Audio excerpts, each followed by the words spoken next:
दिल्ली में भाजपा ने आखिर अपने मुख्यमंत्री के नाम का ऐलान बुधवार देर रात करीब 8 बजे विधायक दल की बैठक में कर दिया। इसमें पहली बार विधायक बनी रेखा गुप्ता के नाम पर मोहर लगी। इस नाम का प्रस्ताव भी मुख्यमंत्री के प्रबल दावेदार प्रवेश वर्मा से कराया गया। बताया जा रहा है कि रेखा गुप्ता को दिल्ली की नई मुख्यमंत्री बनाने का फैसला बीजेपी के केंद्रीय नेतृत्व का एक मास्टर स्ट्रोक है। इसके अनेक आयाम हैं।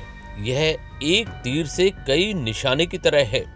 बीजेपी की पॉलिटिक्स केवल दिल्ली में आम आदमी पार्टी और कांग्रेस को चारों तरफ से घेरने तक सीमित नहीं है, बल्कि आने वाले समय में इस फैसले का असर बिहार से लेकर पश्चिम बंगाल चुनाव तक पड़ने वाला भी माना जा रहा है। रेखा गुप्ता को दिल्ली की मुख्यमंत्री बनाने के फैसले भले ही लंबी रणनीति का हिस्सा हों, लेकिन उनका चयन पहली नजर में सुषमा स्वराज को श्रद्धांजलि है और महिला को बागडोर सौंपने की परंपरा का निर्वाह भी।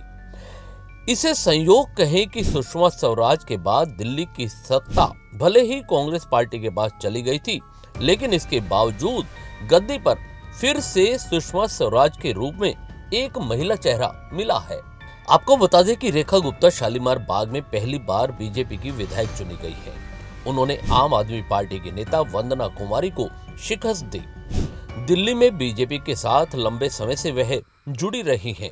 दिल्ली विश्वविद्यालय की सक्रिय छात्र राजनीति का हिस्सा रही हैं। एबीवीपी की सचिव रह चुकी हैं। इसके अलावा पार्षद रही और पार्टी के महिला मोर्चा की उपाध्यक्ष भी बनी। यानी दिल्ली की वास्तविक आवश्यकताओं को रेखा गुप्ता भी विजेंद्र गुप्ता और डॉक्टर हर्षवर्धन जैसे पार्टी के दिग्गज नेताओं की तरह भली भांति जानती है और समझती भी है। उन्होंने दिल्ली की सड़कों पर उतरकर जमीनी लड़ाइयां भी लड़ी हैं। ऐसे में उन्हें दिल्ली के मुख्यमंत्री बनाने से पार्टी को जो कई लाभ मिलेंगे, उनमें सबसे पहला तो यही होगा कि राजधानी में बीजेपी का जनाधार पहले से और मजबूत होगा। पार्टी दूरगामी विजन के साथ आगे बढ़ेगी। रेखा गुप्ता को सीएम बनाकर बीजेपी ने दिल्ली ही नहीं बल्कि बिहार और पश्चिम बंगाल तक निशाना साधा है। दिल्ली में करीब 7% वैश्य वोट है। रेखा गुप्ता वैश्य समुदाय से आती है। दिल्ली में बनिया होने के नाते भी अरविंद केजरीवाल के प्रति वैश्य वोट का झुकाव रहा है। अब रेखा गुप्ता के सीएम बनने से तस्वीर बदल सकती है। इसके अलावा एक खास संयोग कि बनिया समुदाय से आने वाली रेखा गुप्ता, इसका संबंध भी हरियाणा से है, तो उन्हीं के समाज से आने वाले अरविंद केजरीवाल भी हरियाणा से ताल्लुक रखते हैं। यानी किसी भी मोर्चे पर बीजेपी ने मैदान को खाली नहीं छोड़ा है। रेखा गुप्ता का जन्म हरियाणा के जिंद जिले स्थित नगर जुलाना में 19 जुलाई 1974 को हुआ था। उनके दादा एक आड़तिया थे।